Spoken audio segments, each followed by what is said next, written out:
Hello everyone. आज की इस वीडियो में आप सभी का बहुत बहुत वेलकम है। फ्रेंड्स, आज के जो टॉपिक हैं वो इस चैप्टर का सबसे लास्ट टॉपिक है, ठीक है, जो कि exam point of view that is very very important topic, ठीक है। चलिए, तो आज हम अपनी इस वीडियो में लास्ट जो टॉपिक है उसको स्टार्ट करेंगे। वो टॉपिक है आपके पास क्या, गॉस के नियम की सहायता से हमें क्या करना है, कूलाम के नियम की उत्पत्ति करना है, ठीक है। क्या करनी है, देखो, गॉस के नियम से ना हमें किसके नियम की उत्पत्ति करनी है, कूलाम के नियम की। तो एक बार याद करो गॉस के नियम क्या है। गॉस के नियम ये बोलते हैं कि निर्वात में किसी बंद पृष्ठ से गुजरने वाला संपूर्ण विद्युत फ्लक्स उस बंद पृष्ठ में उपस्थित आवेश का 1/ε0 गुना होता है। यानी कि ये होता है आपके पास कितना, phi E is equals to होती है गॉस के नियम से Q/ε0। ये होता है आपका इसका नियम, इसकी प्रमेय, ठीक है। और कूलाम का नियम क्या बोलते हैं, कूलाम का नियम ये बोलता है कि किन्हीं दो बिंदु आवेशों के मध्य लगने वाला आकर्षण या प्रतिकर्षण बल उन दोनों आवेशों के परिमाणों के गुणनफल के अनुक्रमानुपाती होते हैं तथा उन दोनों आवेशों के बीच की दूरी के वर्ग के क्या होते हैं, व्युत्क्रमानुपाती होते हैं, ठीक है। दैट इज कूलाम के नियम जो होती है, कूलाम के नियम के अनुसार क्या होती है, F इज इक्वल्स टू, एक मिनट ना, इसको थोड़ा सीरियस कर लेते हैं, उसके बाद लिखते हैं, ठीक है। F इज इक्वल्स टू क्या होता है, F इज इक्वल्स टू होता है 1/4πε0 into Q1 Q2 upon are square. ये होता है आपका कूलाम के नियम, ठीक है। तो ये जो टॉपिक है वो क्या बोल रहे हैं कि हमें गॉस के नियम से, यानी कि इस नियम से हमें कूलाम के नियम तक पहुंचना है, यानी कि हमें एफ तक पहुंचना है, ठीक है। इतना चीज़ आपको क्लियर होना चाहिए, ठीक है। तो हम कैसे पहुंचेंगे उसको थोड़ा से आप लोग माइंड करिए कैसे, क्योंकि हम गॉस के नियम में क्या जानते हैं और कूलाम के नियम में क्या जानते हैं। कूलाम के नियम में हम यूज़ करते हैं बिंदु आवेश का, ठीक है, और गॉस के नियम में हम यूज़ करते हैं क्या चीज़, गॉसी पृष्ठ का यूज़ करते हैं, ठीक है। तो इसको मिला जुला कर हमें क्या करना है, पहले तो इसको कॉन्सेप्ट को समझना है, ठीक है, कि हमें किसके नियम से क्या चीज़ें निकालनी है, ठीक है। उसके बाद में हमें निकालना है तो हमें क्या क्या चाहिए, तो सबसे पहले हमें बिंदु आवेश चाहिए, ठीक है। उसके बाद बिंदु आवेश से क्या करेंगे, कुछ दूरी पर कोई बिंदु होगा, हाँ, जिस पर हम क्या करेंगे, गॉसी पृष्ठ यानी कि गोले खींचेंगे, हाँ। तो ये आपके पास एक आइडिया मिल जाता है कि हमें किस नियम से क्या हमें निकालनी है इसके लिए, ठीक है। तो चलिए हम इसको स्टार्ट करते हैं। देखो, इसके लिए माना क्या चीज़ है आपका, देखो, माना बिंदु O पर क्या है, एक बिंदु आवेश प्लस Q स्थित है, जिससे R दूरी पर क्या चीज़ है, एक बिंदु P है। हम क्या मानकर चलें कि एक बिंदु O है जिस पर क्या चीज़ है, एक बिंदु आवेश प्लस Q स्थित है, और प्लस Q बिंदु आवेश जो है वहाँ से R दूरी पर क्या चीज़ है, एक बिंदु P है ना, बिंदु P है। उसको देख लेते हैं डायग्राम में, ये देखो यहाँ पर, ठीक है। मान लेते हैं ये O पॉइंट है, O पॉइंट में क्या चीज़ है, प्लस Q आवेश स्थित है। मान लेते हैं कि ये O बिंदु से R बिंदु पर क्या, R दूरी पर क्या चीज़ है, बिंदु P है ना, बिंदु P है। इतना समझ में आ गया आपको, ठीक है ना। अब हम क्या करेंगे, ये तो हो गया बिंदु आवेश किसके लिए, कूलाम के लिए हो गया, है ना। लेकिन गॉस के नियम में क्या बोलते हैं, गॉसी पृष्ठ लेना पड़ता है। तो अब हम क्या करेंगे, अब हम करेंगे क्या, O को केंद्र मानकर तथा R को R त्रिज्या मानकर क्या करते हैं, एक गोला खींचते हैं, ये वाली, जो कि क्या करता है, बिंदु P से होकर जाता है, ठीक ना। और ये जो गोले हैं उसकी जो बंद पृष्ठ है वो किसकी तरह व्यवहार करेगा, वो जो है वो गॉसी पृष्ठ की तरह कार्य करेगा, ठीक है। चलिए, इसी को थोड़ा सा आपको क्या करना है, थ्योरी लिखना है, जो बोल रहा हूँ वही थ्योरी में आपको लिखा गया, ठीक है। देखते हैं, देखो अब क्या करते हैं, अब बिंदु O को क्या करते हैं, केंद्र तथा R को, स्मॉल r को त्रिज्या मानकर क्या करते हैं, एक गोला खींचते हैं जो बिंदु P से होकर क्या करते हैं, गुजरते हैं। इस गोले का एक पृष्ठ गॉसी पृष्ठ की तरह कार्य करते हैं। इस गोले के पृष्ठ के प्रत्येक बिंदु पर विद्युत क्षेत्र की तीव्रता एक समान तथा पृष्ठ के लंबवत बाहर की ओर होती है। मतलब ये जो गॉसी पृष्ठ होती है उसकी प्रत्येक बिंदु पर, हर एक बिंदु पर जो विद्युत क्षेत्र की तीव्रता होगी वो एक समान होगी, और उसकी जो दिशा होगी वो पृष्ठ के क्या होंगे, लंबवत होंगे। दैट मीन्स यहाँ पर थोड़ा समझ लो, लंबवत होने का मतलब क्या चीज़ है। जैसे यहाँ पर बिंदु P है, ठीक ना, यहाँ पर कोई बिंदु है मान लो, तो यहाँ पर क्या होगा, देखो, हर प्रत्येक बिंदु पर क्या होगा, विद्युत क्षेत्र की तीव्रता जो है वो समान होगी, है ना, तथा उसकी जो दिशा होगी क्या होगी, उस पृष्ठ के लंबवत होगी, यानी कि इस डायरेक्शन में। देखो यहाँ पर लंबवत है, यहाँ पर मान लो अगर कोई पृष्ठ है तो उसके लंबवत ही क्या चीज़ है, आपका विद्युत क्षेत्र की तीव्रता की दिशा है, ठीक है। अब जैसे हम गॉस नियम के अनुप्रयोग में मानते हैं ना क्या, कि बिंदु P पर कोई मान लेते हैं कि कोई अवयवी क्षेत्रफल है, तो सेम यहाँ पर क्या मानेंगे कि बिंदु P पर एक अवयवी क्षेत्रफल है। मान लेते हैं क्या चीज़ है, अवयवी मतलब क्या होते हैं, अल्प अवयवी मतलब क्या होते हैं, थोड़ा सा छोटा सा क्षेत्रफल है, इतना ds है, ठीक है, जिसको हम ds से डिनोट कर रहे हैं, ठीक है। तो और यहाँ पर हम देखेंगे क्या कि जो ds की दिशा है और E की दिशा है, दोनों कैसे हैं, एक दूसरे के समांतर है, यानी कि एक ही दिशा में है, देन दोनों के बीच कितना एंगल का कोण बनेगा, 0 डिग्री का एंगल बनेगा, ठीक है, ठीक। तो यहाँ पर थोड़ा इसको थ्योरी में लिखा गया है, देखते चलिए आप लोग, समझते चलिए, ठीक ना। चलो देखो, यहाँ पर देखो, माना बिंदु P पर एक क्या चीज़ है आपका अल्प अवयवी क्षेत्रफल क्या है, ds है। यहाँ पर क्या चीज़ आपका ds है, ठीक ना, ds है ना। चूँकि अवयवी क्षेत्रफल ds तथा जो विद्युत क्षेत्र की तीव्रता E है वो दोनों का चीज़ आपका एक ही दिशा में है ना। जब एक ही दिशा में है तो इसलिए ds और E के मध्य जो मध्य कितने एंगल का कोण बनेगा, 0 डिग्री का कोण बनेगा, ठीक है। 0 डिग्री क्या बनेगा आपका, कोण बनेगा, ठीक। इतना समझ में आ गया कैसे 0 डिग्री का कोण बनेगा, क्योंकि दोनों की दिशा कैसी है, एक जैसी है, ठीक है। चलिए, है ना। अब हम क्या करेंगे, है ना, जैसे गॉस के मतलब गॉस के नियम की सहायता से हमें क्या निकालना है, कूलाम के नियम निकालना है ना। तो हमने गॉसी पृष्ठ समझ लिया। अब गॉसी पृष्ठ है तो उस पृष्ठ से गुजरने वाली कुल जो विद्युत फ्लक्स है उसके बारे में हम डिस्कस करेंगे, ठीक है। तो यहाँ पर लिखेंगे अतः क्या चीज़ है आपका, गोले के संपूर्ण मतलब गोले के बंद पृष्ठ से गुजरने वाला जो संपूर्ण विद्युत फ्लक्स है फाई ई, हम क्या जानते हैं, फाई के वैल्यू जो है वो EDS cos थीटा होते हैं, ठीक है। और एक इसको डिनोट कर रहा है, बंद पृष्ठ को डिनोट कर रहे हैं, समय इंटीग्रेशन ऑफ एस जो है क्या बता रहे हैं, वो बंद पृष्ठ को बता रहे हैं। तो EDS cos थीटा, थीटा की जगह हमें क्या रखना है, 0 डिग्री रखना है। क्यों रखना है, आपको चीज़ें क्लियर हो गई हैं, क्योंकि DS और E की जो दिशा है वो एक ही दिशा में है। दैट मीन्स उसके बीच जो थीटा का वैल्यू होगा कितना होगा आपका, 0 डिग्री होगा, ठीक है। तो cos 0 की वैल्यू कितनी होती है, cos 0 की वैल्यू 1 होती है। तो ये हो गया आपके पास क्या, फाई ई की जो वैल्यू हुआ वो हो जाएगा पास क्या चीज़, integration of S E dot D S हो जाएगा, क्योंकि ई जो है वो कांस्टेंट है, दैट ये बाहर निकल गया और integration of S D S अंदर रह गया, ठीक है। तो ये हमें समीकरण नंबर कितना मिल गया, 1 मिल गया, ठीक है।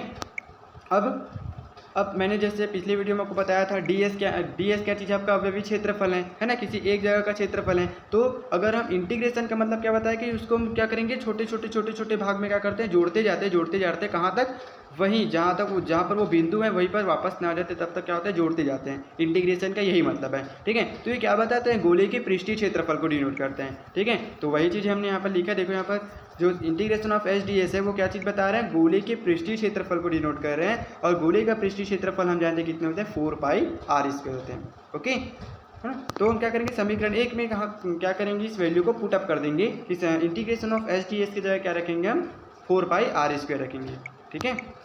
चलिए, तो समीकरण 1 से देखो, phi E is equal to E और integration of S D S की जगह हमने क्या लिखा, उसके वैल्यू को 4πr² को लिख दिया, ठीक है। अब इसको थोड़े से अरेंजमेंट किए तो क्या होगा आपका, phi E is equal to 4πr², इसके बाद ई, ठीक है। ये हमें कितना मिल गया, आपका समीकरण नंबर कितना हो गया, 2 मिल गया, ठीक है।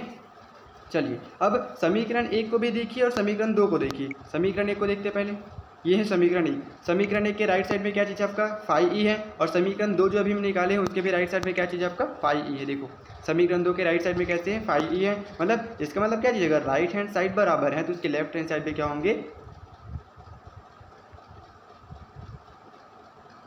सॉरी ना, लेफ्ट साइड ये है और क्या चीज़ आपका राइट साइड है, ठीक है। तो दोनों समीकरण की लेफ्ट साइड अगर बराबर है तो उसके क्या होगी आपका, राइट साइड भी क्या होंगे, बराबर होंगे, ठीक है। चलिए, तो राइट साइड बराबर होंगे, दैट मीन्स समीकरण 1 से क्या है, देखो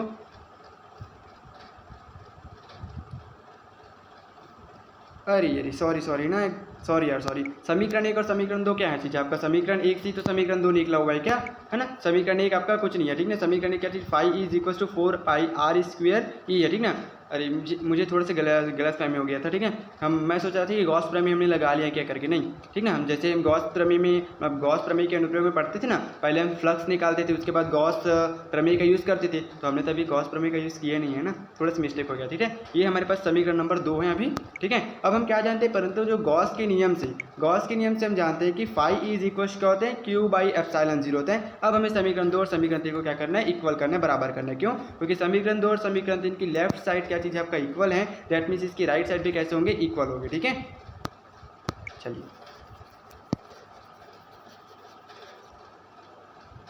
ठीक, तो दोनों को इक्वल कर देते हैं, है ना। तो यहाँ पर समीकरण 2 के राइट साइड में क्या चीज़ है, 4πr² ई है, और समीकरण 3 के राइट साइड में क्या चीज़ है आपका, Q/ε0 है, ठीक है। तो दोनों क्या हो गया आपका, बराबर हो गया, दोनों जो है वो बराबर हो गए, क्योंकि हमें क्या निकालना है, आज पहले हम यहाँ से क्या निकालेंगे, विद्युत क्षेत्र की तीव्रता निकाल लेते हैं। तो ई को यहाँ पर छोड़ेंगे और जो इसके साथ क्या चीज़ है आपका गुणा में है उसको क्या करेंगे, यहाँ पर पक्षांतर कर देंगे, भाग में आ जाएगा, ठीक है। देन ये क्या हो जाएगा आपका, Q/4πr² पक्षांतर होकर नीचे आ गया और ε0 का ε0 पहले से मौजूद था, ठीक है।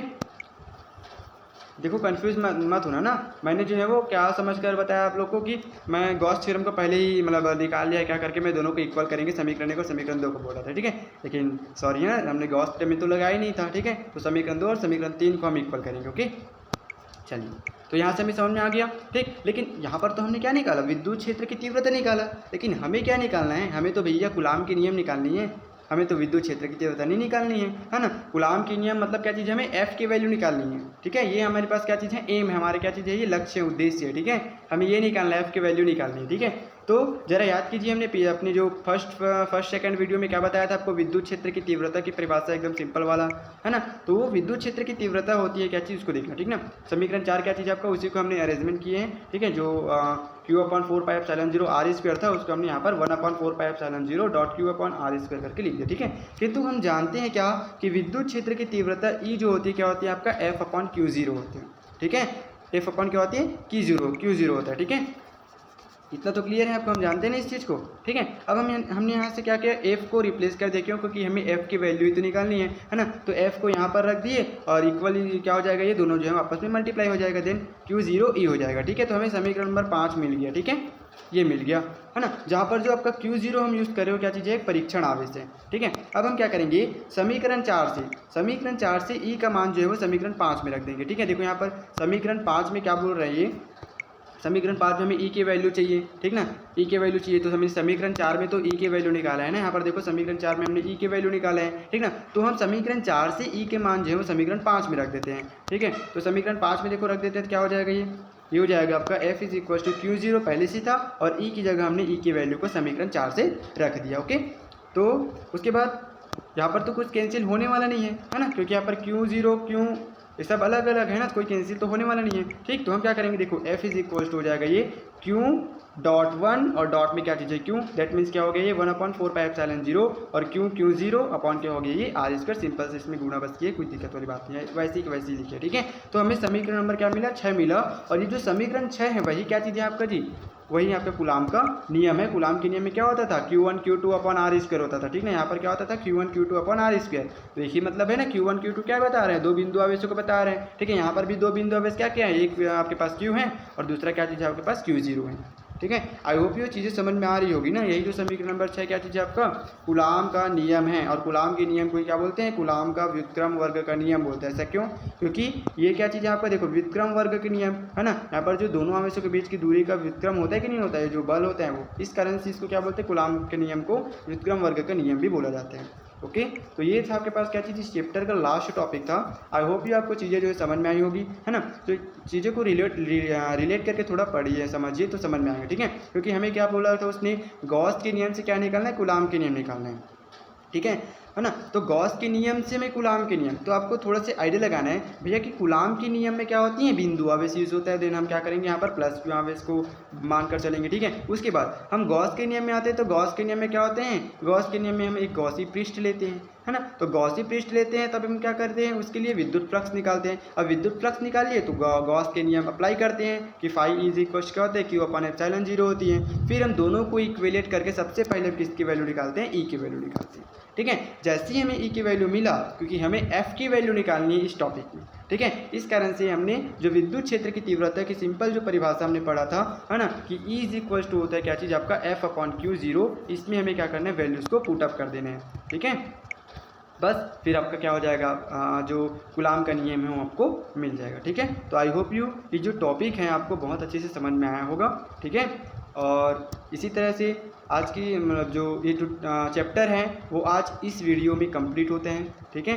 तो हम अपनी नेक्स्ट वीडियो में क्या करेंगे, नेक्स्ट वीडियो में हम जो है वो सेकंड चैप्टर को स्टार्ट करेंगे। जो सेकंड चैप्टर है हमारे पास क्या चीज़, सेकंड चैप्टर हमारे पास है स्थिर वैद्युत विभव एवं धारिता। क्या चीज़ है, स्थिर वैद्युत विभव एवं धारिता।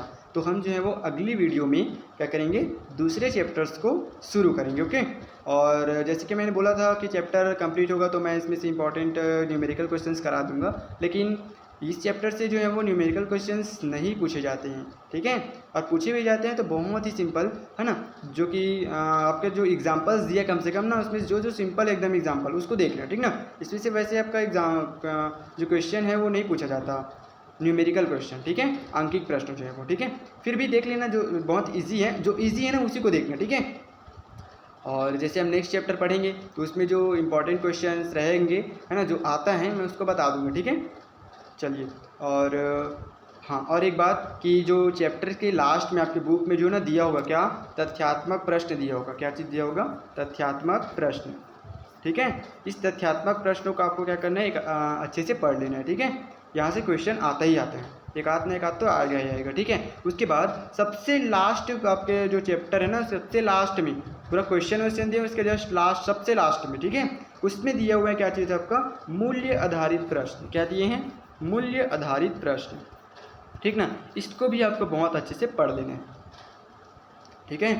देखो पूरा चैप्टर्स तो आपको टॉपिक वाइज पढ़ना है, जो मैंने बताया, ठीक ना, पूरे वीडियो में जैसे मैंने बताया ना, उस सब टॉपिक को आपको पढ़ना ही पढ़ना है, ठीक है। उसके अलावा आपको लास्ट में जो दिया हुआ है तथ्यात्मक प्रश्न, उसको भी पढ़ना है, और मूल्य आधारित प्रश्न उसको भी पढ़ना है, यहाँ से क्वेश्चंस आते हैं, ठीक है। तो चलिए आज की वीडियो को हम यहीं पर फिनिश करते हैं, और मिलते हैं अगली वीडियो में अगली चैप्टर के साथ, ठीक है। तब तक के लिए धन्यवाद। और एक बात और कि अगर आपको वीडियो समझ में आई होगी तो प्लीज़ वीडियो को लाइक करें और अपने दोस्तों के साथ शेयर करें और चैनल को सब्सक्राइब करें, ठीक है। चलिए मिलते हैं अगली वीडियो में, तब तक के लिए धन्यवाद।